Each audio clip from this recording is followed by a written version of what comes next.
यामदेवाः भद्रं पश्येमाक्षभिर्यजत्राः स्थिरैरङ्गैस्तुष्टुवागुंसस्तनूभिः व्यशेम देवहितं यदायुः स्वस्ति न इन्द्रो वृद्धश्रवाः स्वस्ति न पूषा विश्ववेदाः स्वस्ति नस्तार्क्ष्यो अरिष्टनेमिः स्वस्ति नो बृहस्पतिर्ददातु ॐ शान्ति शान्ति शान्तिः. Picking up where we left in this very first khanda of the first Mundaka of Mundaka Upanishad from Atharvaveda, we came to the fifth mantra where the teacher, Rishi Angiraha or Angiras, put aside all the Vedas, including the Upanishads, and called them lower knowledge.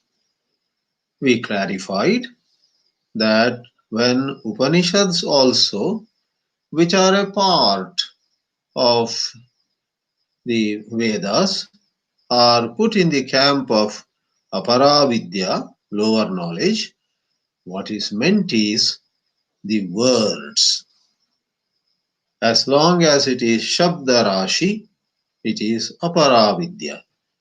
In other words, the teacher reserves the liberating insight. He reserves the liberating insight, or he keeps the place of Paravidya only for the liberating insight, which is what is pointed to by those Shabda Rashi, but in everybody the Shabda Rashi does not operate. So that is where the issue of a receptive antakarana comes into the picture. The mind has to be pure. In the Upanishads themselves, on one hand, at places we find the expression Yat Manasa Na Manute. The mind cannot grasp this highest truth. And in the Kathopanishad, there is the mantra Manasa eva idam aptavyam. Manasaivedam aptavyam nehananasti kinchana is also an Upanishad mantra. And in the Kathopanishad, many of you know, there is one more significant statement.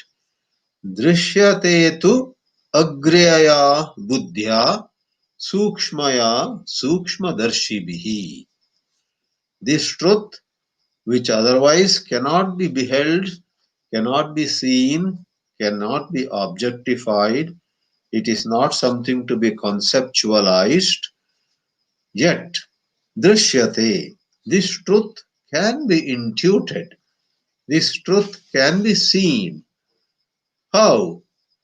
By a buddhi that is agriya, agriya buddhi, very sharp and very subtle.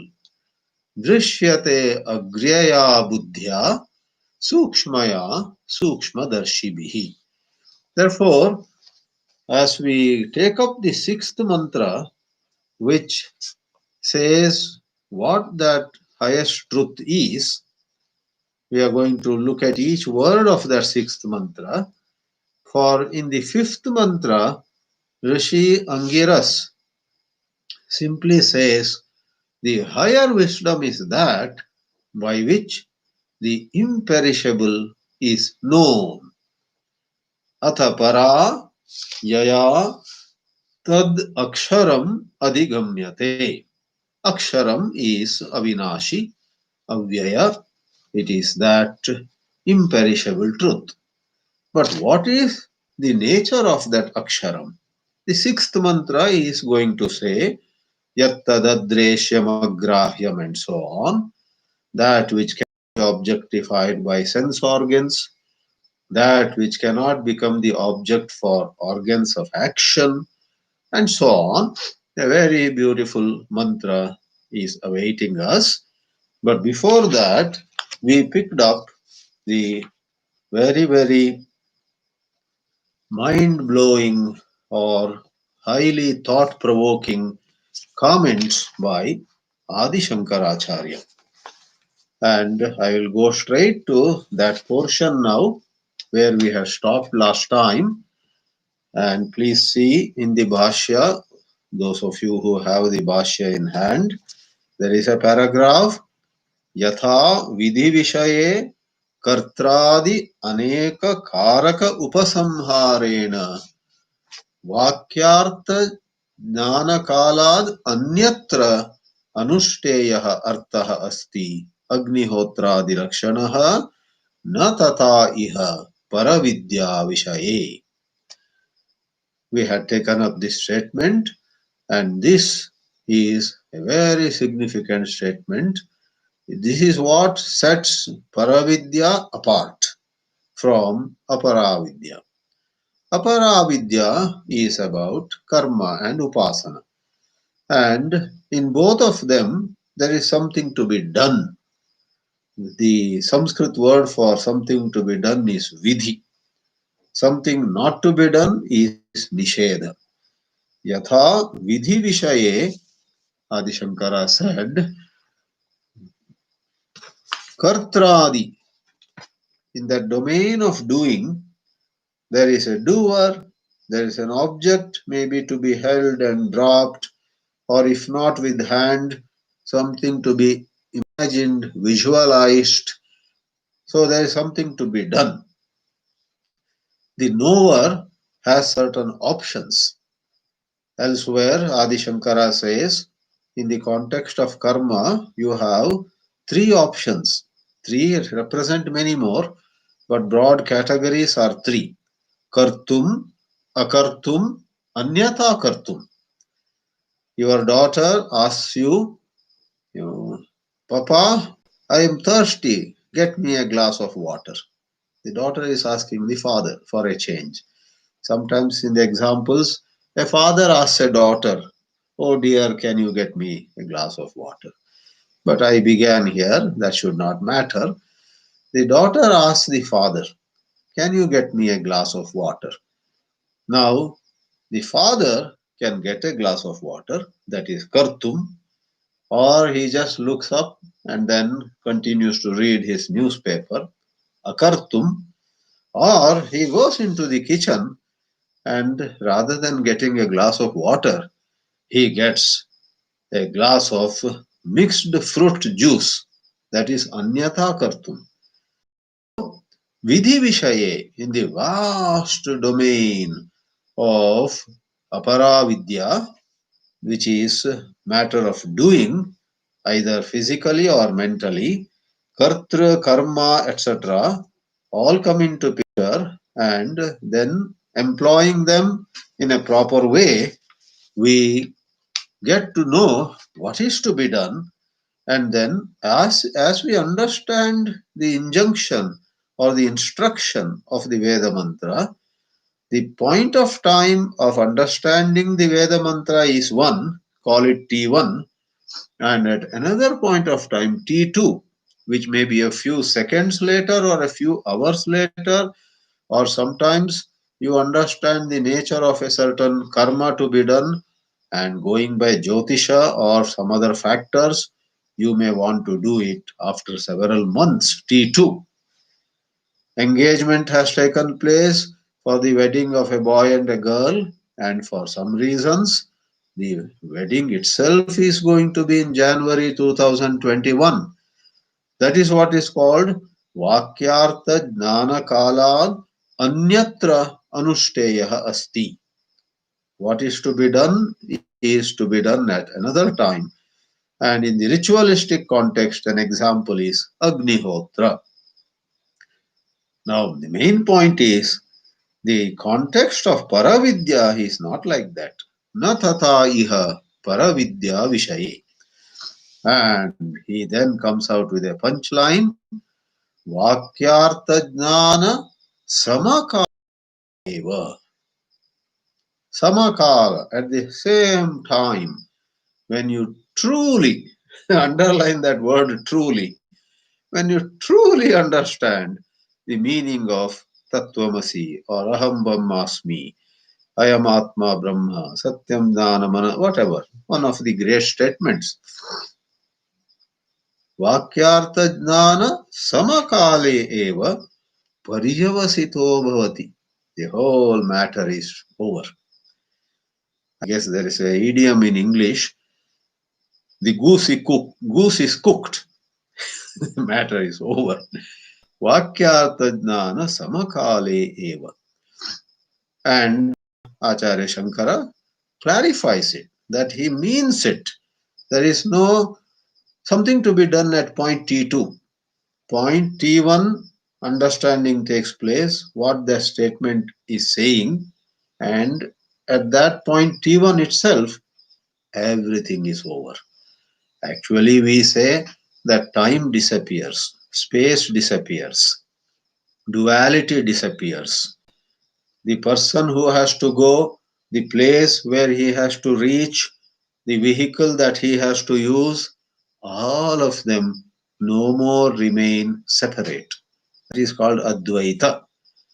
The consciousness which one realizes as one's true nature pervades all these object, subject, kartra, karma, and other karakas. The truth of pure consciousness, which one realizes as my true nature, one's true nature, pervades the past, present, and future, adharma and dharma, karana and karya. It pervades everything because it is ananta. Acharya Shankara stresses it in the next sentence, Kevala Shabda Prakashita Artha Jnana Matra Nishta Vyatirikta Abhavat. It is simple Sanskrit, you have to patiently read it. Go backwards. Vyatirikta Abhavat. Abhava means there is nothing. Vyatirikta means different. There is nothing different or nothing other than staying. Nishtha. Sta of Sanskrit and stay of English are the same. Nitaram sthanam. Other than staying firmly, which also one doesn't have to decide to do, when there is total clarity, the staying happens. Nishtha vyatirikta abhavat. Staying where? Staying in what? Go backwards again. Jnana matra, in that understanding only. Which understanding? Kevala Shabda Prakashita Artha Jnana Matra. The understanding that has risen from right perception of that statement. Therefore, Acharya Shankara's commentary in this paragraph concludes Tasmad iha, therefore, here in this context, Param Vidyam Savisheshanena Aksharena Vishinashti Yattadadreshyam Ityadina. Shankaracharya wants to now take us to the mantra proper, mantra number 6, beginning with Yattadadreshyam, word by word. This Paravidya, where this mind blowing, literally, mind is blown to pieces. Literally. Mind meaning that duality is gone. Otherwise, the Jivan Mukta, the enlightened person, doesn't disappear into thin air. He doesn't vanish. He is moving around like ever before, but then his understanding changes the whole perception of life. He looks at world and himself. He looks at everyone. He looks at himself in a different way. All right.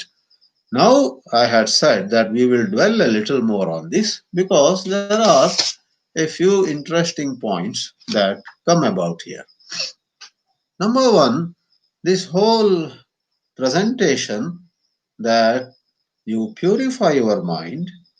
If you have truly purified your mind, and then you have applied it to the Vedanta statement, the matter gets over. So, does it mean that liberation, realization, or enlightenment, or moksha, mukti, which is the very prayojana of Upanishads? Let us not go back on that.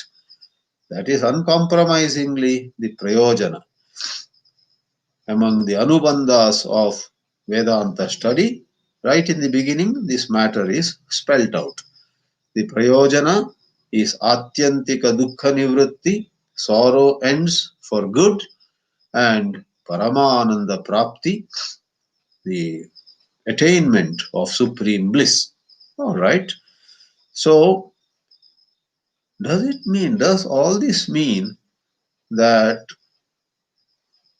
the Vedanta statement being understood properly is the only means and there is no other way at all? Now, there is the camp of Shastrajnas. Let us call them the camp of Shastrajnas. Those who study the Shastras and they deliberate on a whole lot of things said by Shankaracharya and many other experts. They very much emphasize that it is proper Shastra Dhyayana and understanding the Vedanta Vakya. It is that and that alone that gives to us liberation. Now there is the camp of Shastrajnas, and it seems that there is another camp of various saints and sages and great men and women whom traditionally we have been looking at as enlightened people. Without naming anyone, for different students among you will have that reverence and that faith in different personalities of the last 50 years or last 100 years or last 200 years or last 500 years, doesn't matter. With regard to certain luminous personalities, especially very well known great souls, Mahatmas, who walked on this earth in this country of India, we have always had a certain great reverence. And in their literature, many a time the word is used anubhava. It is through tapas, it is through meditation, it is through sadhana, and these Mahatmas many a time seem to, I am using the word seem several times, bear with me, it seems that many Mahatmas do not emphasize Shastradhyayana so much. They generally say, study the essentials of Shastra, don't get lost in books, keep the books aside, having understood the essential message, meditate upon it. So, meditating, coming upon a certain experience, has been given importance by Mahatmas. So, in a few minutes, I don't want to go very long into it, um, for that should not be done at one go. Such things will come again and again. In this class today, I would like to throw light on some of the issues involved. So, Anubhava is translated as experience. Everyone has to personally experience. Now, the camp of Shastrajnas has a difficulty with this idea of experience. And the camp of Mahatmas have no difficulty, I guess, but those of us who revere the Mahatmas have difficulty with these Shastrajnas when they come down upon Anubhava. They say experience doesn't work. Here it is the right understanding of the Vedanta Vakya. But we read the literature of Mahatmas, They are emphasizing on practice, abhyasa, meditation, mind control, calming the mind, inquiring who I am, what my nature is, etc. They are emphasizing that. It seems, therefore, that there is a tug of war. I personally would say this is something that doesn't have to be a issue. It can be reconciled. It seems to be a matter of language. Language is a very tricky thing. Way back in 1980, that is when I first got introduced to Vedanta. Otherwise, before 1980, like any Hindu, I would go to some temples, or in my childhood onwards, at home, my mother would gather some of us and have some bhajans.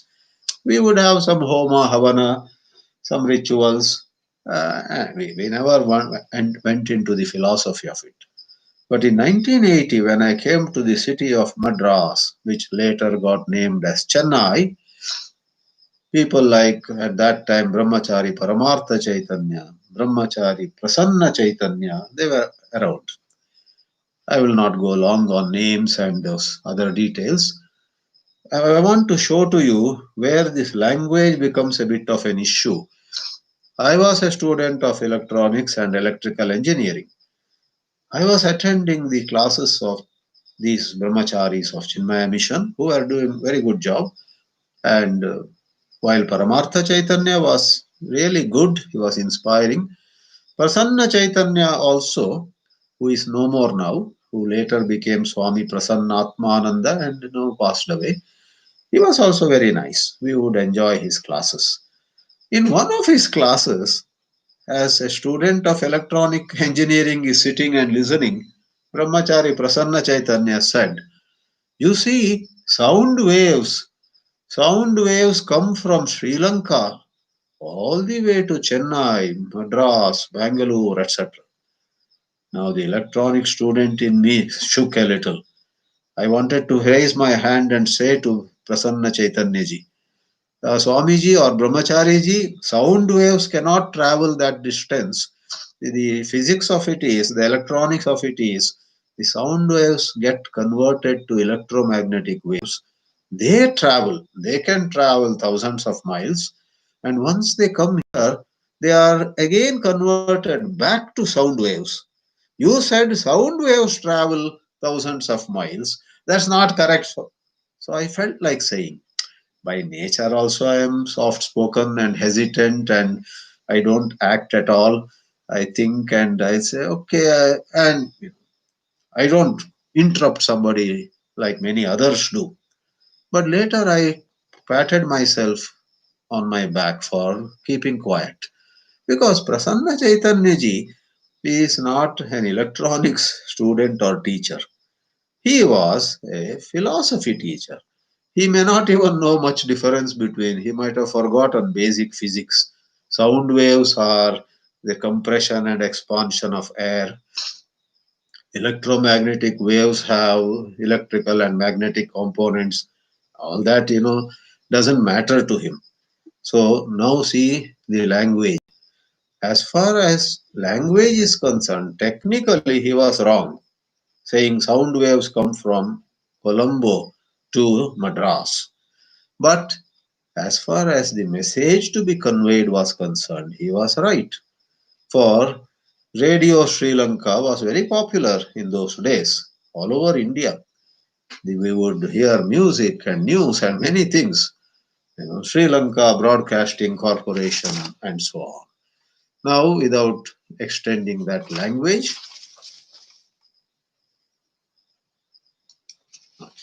uh, here too in the Vedanta, Mahatmas might use the word Anubhava, and the Shastrajnas too should not hastily take it as sensory experience.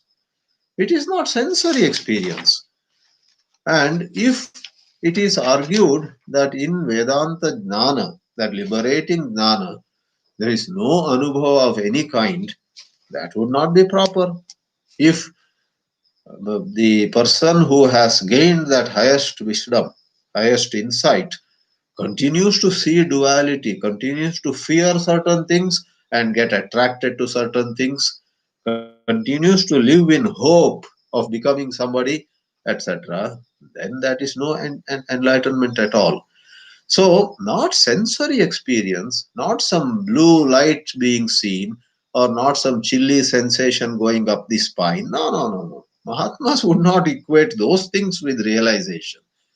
When Mahatmas say one personally gains an experience, what is meant is rather than just going round and round in words or some attractive expressions, one is able to actually see the disappearance of duality, disappearance of that ideas of high and low. Why all the spiritual experience? Think of it. You and I may talk endlessly on forgiveness. We may even advise somebody, forgive people who have done harm to you. But we find we ourselves are unable to forgive at times somebody who has insulted us, etc. And then we also know when it happens, it just happens. When forgiveness actually takes place in our bosom, likewise, when gratitude actually takes place in our bosom, along with the word gratitude, we experience thankfulness, we experience gratitude, gratefulness. Along with the word forgiveness, on which we might have written poems before but never had forgiveness in our bosom, we experience, we have the anubhava of forgiving the other person or forgiving everybody. So there is some unburdening, there is some real relaxation that definitely one experiences. And I would imagine that Mahatmas emphasized coming upon that deep inner transformation. They never wanted Shastras to be thrown into the sea. They did say, in fact, many Mahatmas took pains to translate selected portions of Vedanta scriptures, and they involved, engaged themselves in a whole lot of question and answer with visiting students and so on. If it was only practice, practice, and don't talk, don't worry about concepts, why would they get into any conversation? They did respect, they did honor, but then, like Prasanna Chaitanya's case of saying sound waves are traveling thousands of miles, in some of their language, they might not be extremely precise, for they don't have that academic background. They don't have the grammar or some kind of syntax knowledge and so on. But the Shastrajnas who have access to all this language and logic, many a time still have ego. Sorry, we do find Shastrajnas having a lot of ego in them and Shastrajnas having some old vasanas, ruling over them and so on. But among Shastrajnas, there are one or two who get enlightened. And among the enlightened people, there are one or two who are quite scholarly also. So, scholarship, that is the hallmark of Shastrajnas, and uh, the absence of ego, absence of fear, absence of any complex, absence of hope of becoming somebody, absence of regrets over something that one did not get at a previous point of time.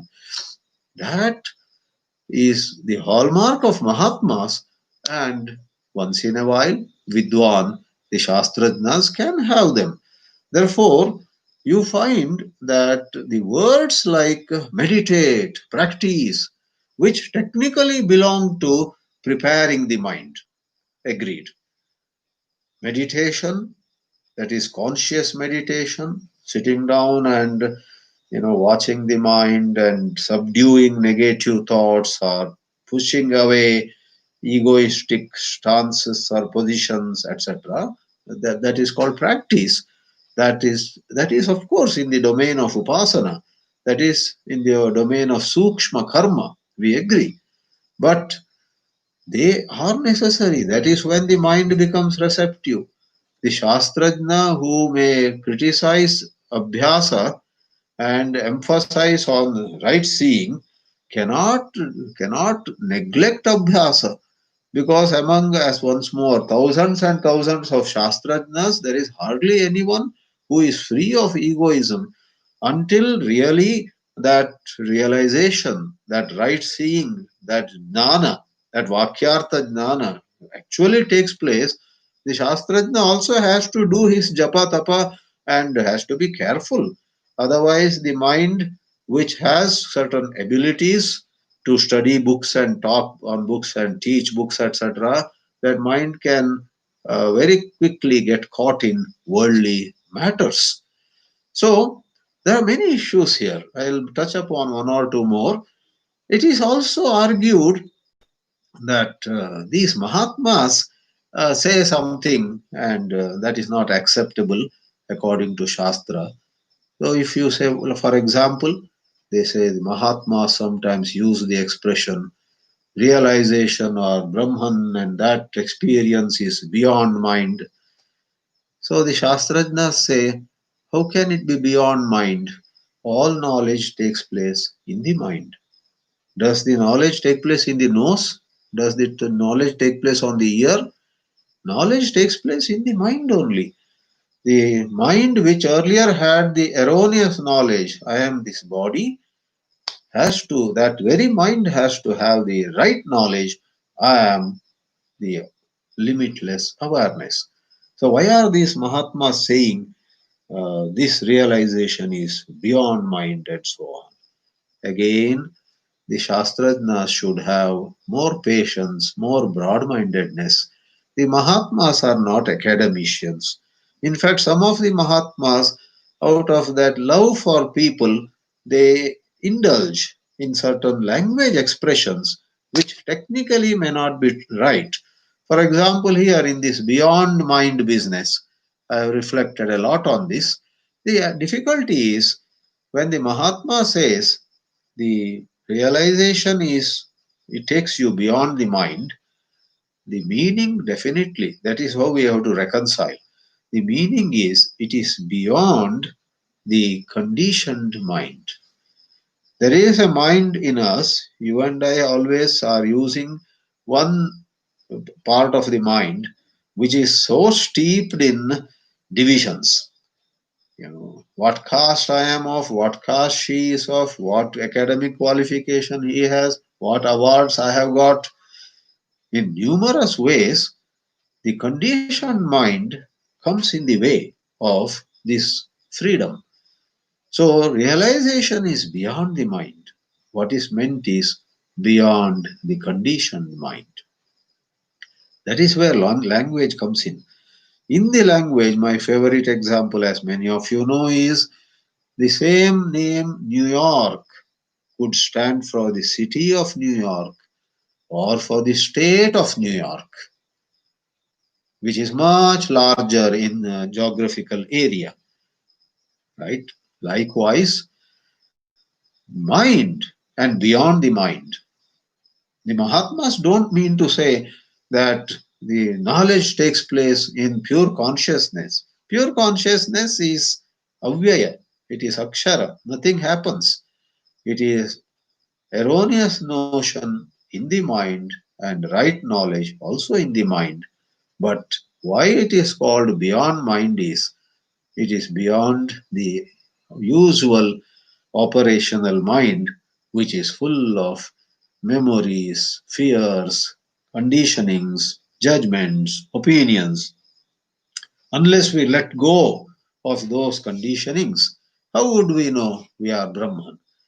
Somebody has a pride of being a Brahmin, let us say. Now, if he doesn't let go of that pride of being a Brahmin, and he says, I want to realize Brahman, but I want to be a Brahmin Brahman, not a Kshatriya Brahmin, Brahman or Vaishya Brahman. So that is ridiculous. So one has to let of one's gender, one's caste, one's nationality in that insight. There is a transactional plane where many of these have their own partial validity. Now, in United States, you talk about US citizens. On one level, all US citizens are equal. But don't we know that on another level, even today, after some 300 years of their independence, you have the distinctions, black and white. Now everybody is talking, as you all know, the vice presidential candidate in the Democratic Party is of Indian origin. Kamala Harris' mother was from Chennai. Her father was a black man. Either way, she is not a white woman. So you think it will just disappear the day she took US citizenship? I mean, she was born there. She is a US citizen by birth. Her mother took US citizenship. So they talk about some words are used. I think you know immigrant and then who became citizens, who were citizens from birth. Various ways distinctions are made. So this Brahmin Kshatriya also is like that. It won't go so easily. It has its own certain. I use carefully the word partial validity. You know, there are among Brahmins also some who have no knowledge of any rituals or Vedic wisdom, etc. They are utterly Namkevaste Brahmins. Then there are some other Brahmins in this country, everywhere you go, where they from childhood have been exposed and they have been doing not only they have been doing Sandhya Vandana and so on, there are some once in a while you come across who actually have great love of God. Whatever Bhagavad Gita describes. Shamo damaha tapashaucham kshantirarjavam evacha gnanam vijnanam astikyam. The nine qualities Sri Krishna describes about Brahmanas. Once in a while, maybe one in 100, 99% don't have those qualities, but one in 100 you find those qualities do exist. So, this coming back, the beyond mind. So, am I a US citizen? Am I a true, full fledged US citizen? Am I, what makes me a full fledged 100% pakka US citizen, US man? Different, it depends on the situation. Though politically it is wrong to call Kamala Harris or anybody a non-US person. She is a full-fledged 100% US citizen, of course, senator of California. But uh, from other angles of you people would say her black descent, her her South Asian descent, yes, and so on, right? This is all the conditioned mind. Now, this idea that anubhava, experience, practice, etc., have no role is misconstrued. We need to reconcile language, syntax. We have to reconcile where it is coming from. Just as I began with the example, if after all these 40 years, today also, if I tell somebody, in 1980, I was hearing a Vedanta discourse and I found a mistake in the brahmachari's language. He was saying sound waves travel. It was wrong. To talk like that would be not right for me. On the contrary, I should just say, he used an expression, doesn't matter what he was talking of, how things happen. Something in Colombo can reach Chennai. Whether he called it technically in the correct way as radio waves, electromagnetic waves, AM or FM, of course it is AM, you know, or he erroneously called it sound waves, is not to be made an issue at all. Now, we have also taken up the issue before how some of the Mahatmas did not go to any Gurukula, did not study Shankara Bhāshya or the Upanishad, did not have a guru giving them the Mahavakya. How did they realize? We have taken up such questions. One is the Purva Sanskara, the past impressions, impressions of past life.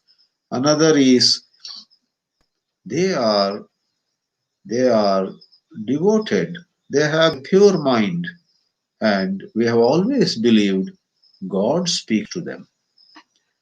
God is their guru. God is inside us, God is outside us.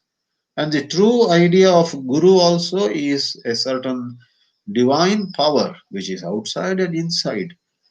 In Bhagavad Gita, in the 13th chapter, Lord Krishna says people take different approaches. Dhyanena atmani pashyanti kechid atmanam atmana anye sankhena yogena karma yogena chapare and so on. So the spiritual tradition in our country has always been very accommodative without making a big issue of some words. So karma yogena chapare. Through karma yoga, the person graduates slowly, mind becomes receptive. Then a guru appears in his life. He comes across a class. He does Shravana of Upanishad Vakya, or what is possible, God directly speaks to him. In fact, in the 10th chapter, there is a pair of shlokas. Sri Krishna talks about some who are very devoted to God. Matchitta madgata pranaha bodhayanta parasparam kathayantascha mam nityam tushyanti cha ramanti cha. He praises people devoted to him. And then in the 10th verse, chapter 10, verse 10, he says, Tesham satata yuktanam bhajatam priti purvakam dadami buddhi yogam tam yena mamupayanti te. I bless them with buddhi yoga, with which they come nearer to me. Yena te upayanti mam. And in the 11th he concludes, out of great care and compassion and love for them, tesham eva anukampartham aham ajnanajam tamaha nashayami. I destroy the darkness of the nature of erroneous seeing and atma bhavastaha, seated in their heart as their own true self. I destroy their ignorance. Jnana deepena bhaswata. Please see 9, 10, and 11 verse numbers of chapter 10 of Bhagavad Gita.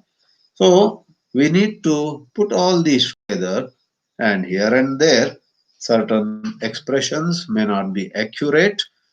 On the whole, this whole discussion, boils down to just this much.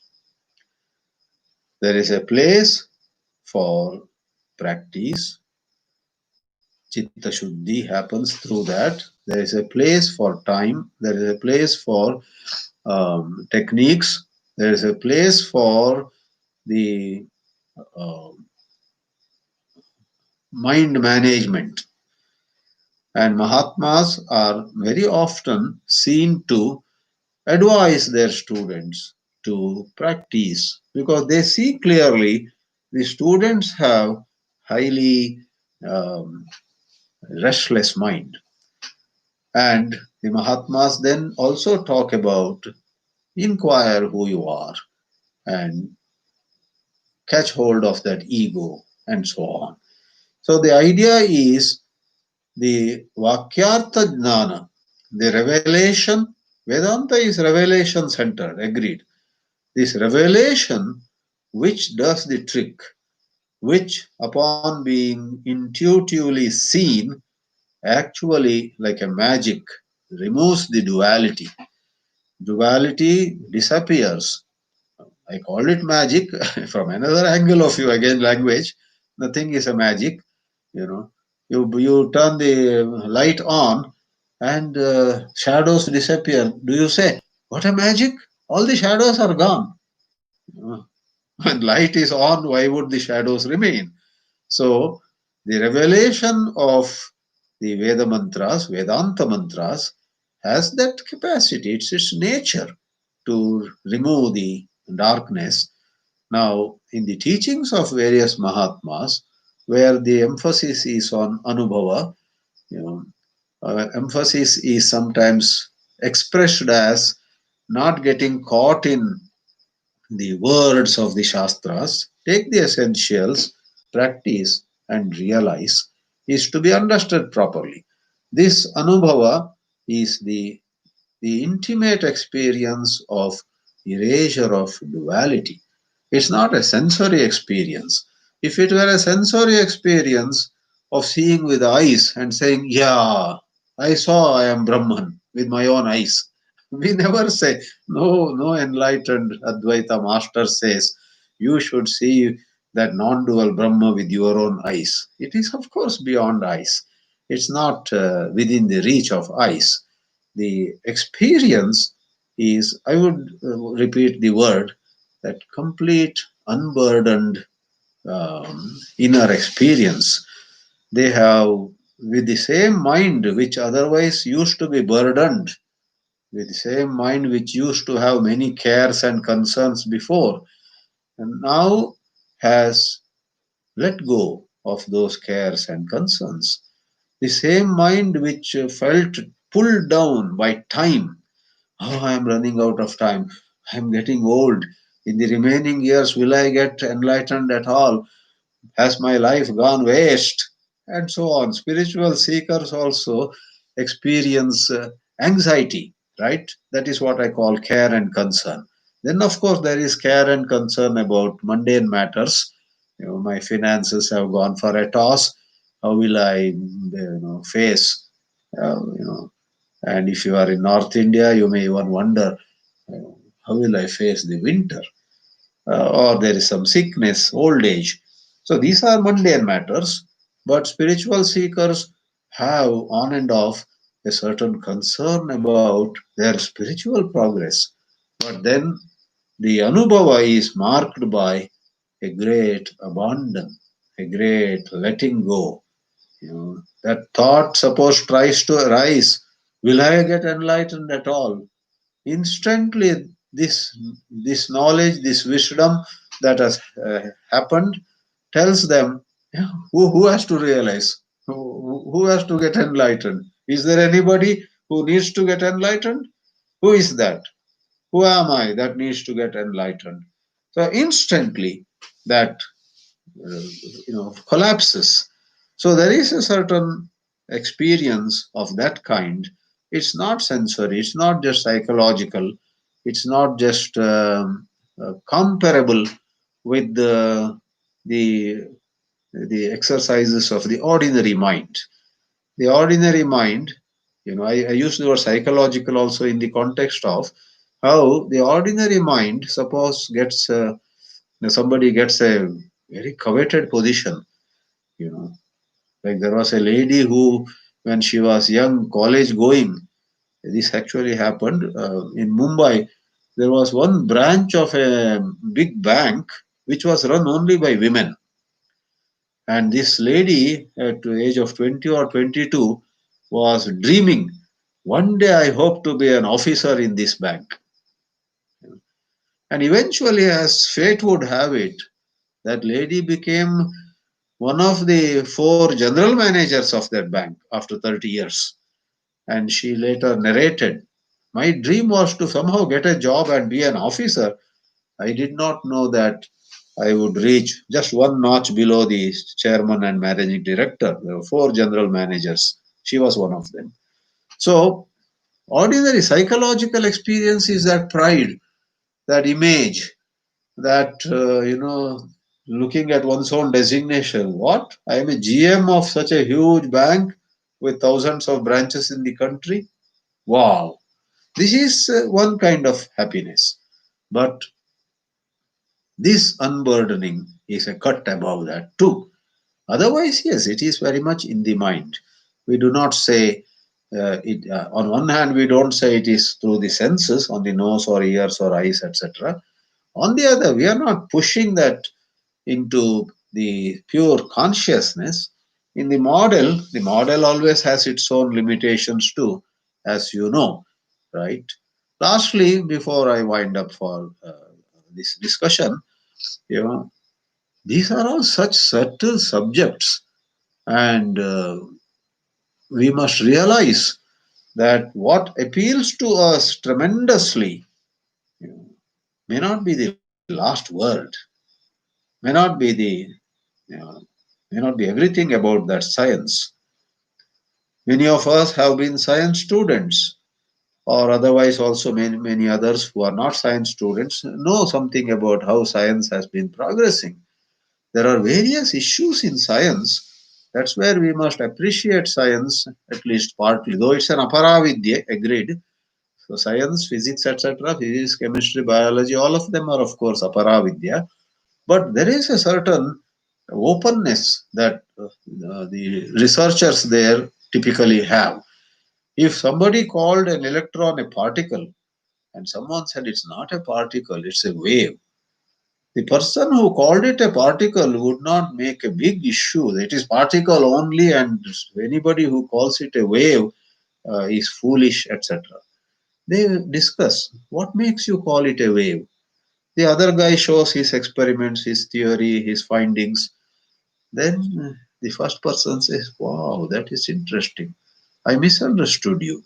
First, when you said the electron is a wave, I laughed at you. But now, after you shared with me all your findings, I understand what makes you call it a wave. And you, I'm sure, have understood what makes me call the electron a particle."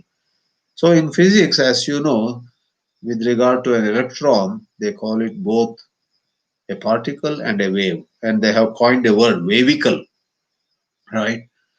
Einstein fought against quantum physics almost till his death. I guess before he died, he accepted. He said, God cannot play dice with the universe. But being a scientist and having a scientific temperament, in a corner of his mind, he was wondering, really, are these people, Max Planck or Heisenberg or whoever, are these people selling something true? And then it dawned on him, yeah, yeah, though this universe by and large is determined by laws on a certain level, it is determined. To say determined is not right. It goes by probability. That is what quantum science is about. So likewise, spirituality, Paravidya, also is a vast science. And of course, people, depending on their background, describe the indescribable phenomenon, which perhaps is not a phenomenon too. There also an objection is raised. You know, they describe the indescribable phenomenon of enlightenment, that vakyartha jnana taking place, using language of their choice. Somebody's language may be more precise, somebody's language may be less precise. But if we try to see where it is coming from, sometimes some people who are missionaries, who also have an organization to promote, to make sense to large numbers of people, use some figurative expressions. Someone may say, in the intense meditation, that is understandable. Then one may even say, in the red heat of meditation. That's figurative. One should not pick on that person. What is this red heat coming in meditation? Obviously, like iron, upon getting heated, becomes red, and then I guess it becomes white hot also. It's an figurative. It's not to be taken literally. So, if someone talking to large numbers of people with the motive of inspiring them says, study and reflect on it, and let there be a gathering of momentum, and let there be an intense contemplation, and when you come upon the red heat or white heat of meditation, technically in meditation your head doesn't become red hot or white hot, nor do thoughts become red hot or white hot. But some scholar, some shastrajna should not come and laugh at this person who is doing a lot of service and who has no personal agenda in that. It is a matter of various models, figurative expressions, and certain background also. So these are my 2 cents of submissions on this debate that keeps going on, whether it is Shastra and Shastra only, or it is practices, whether some forms of meditation or some kinds of self inquiry, etc., have a place in the scheme of things, or are they to be kept at a good distance and one has to go on studying Shankara Bhāshya or through these Shastrajnas from the Shastrajna teachers? So there is a debate. So in the context of that debate, I thought it would be necessary to share some thoughts.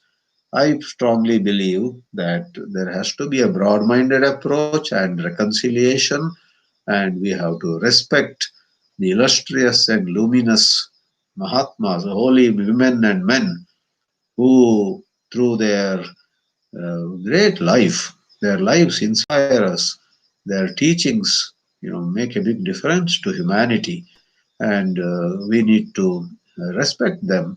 And our Shastra Jnana has to fit into some of their models, where some concessions might be made in terms of the rigors of language, science, etc. So now I will take a look at some questions which might have been asked. I hope this mouse behaves properly today. It is right now behaving. It had given us little problem before. I see one more mouse at another part of the screen, and that is also shaking. And this mouse is moving up and down. All right. So there is, of course, Namami, Hari Om, Pranam, and so on. I am trying to look at the first question.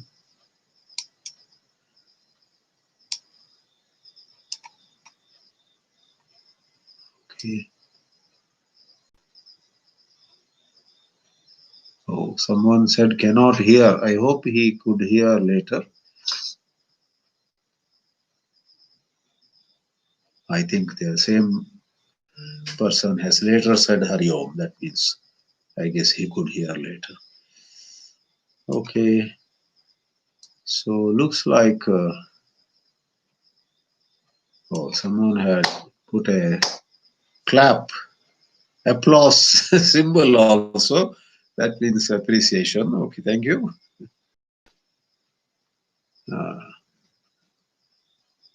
Uh, I can't believe no question is coming up in this session. Okay, clarify intuitional knowledge on this. Thank you. So, should one do both meditation and Vedanta study to get the complete Jnana?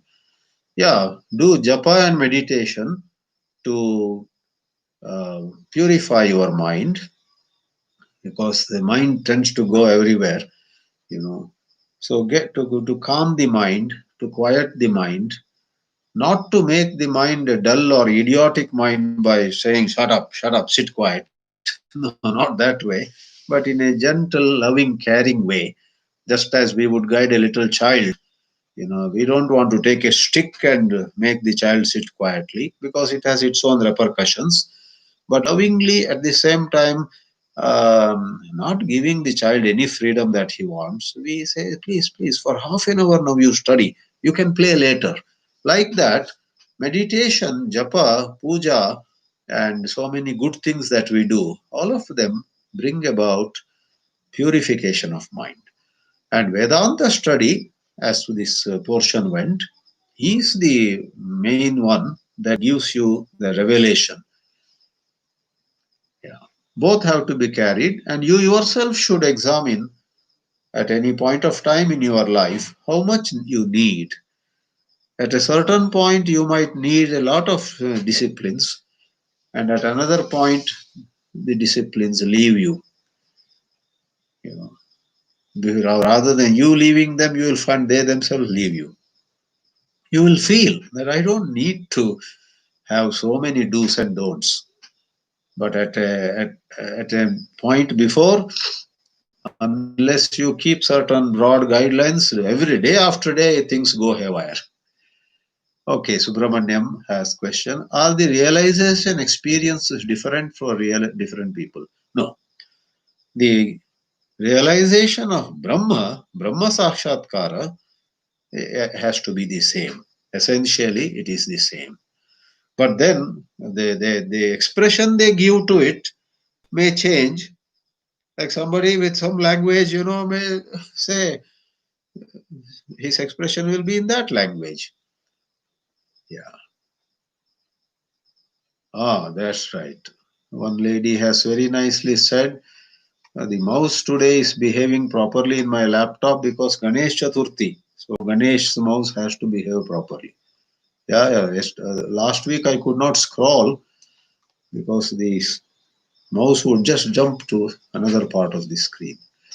Yeah, yeah, thank you. So we pray Lord and we thank Lord Ganesha for making the mouse here work somewhat properly. It's not 100% working properly, but the scrolling up and down to see different questions is possible. Okay, okay, and powers. Great discussion, Swami. Thank you so much. Nice to see you, Anne, after a long time.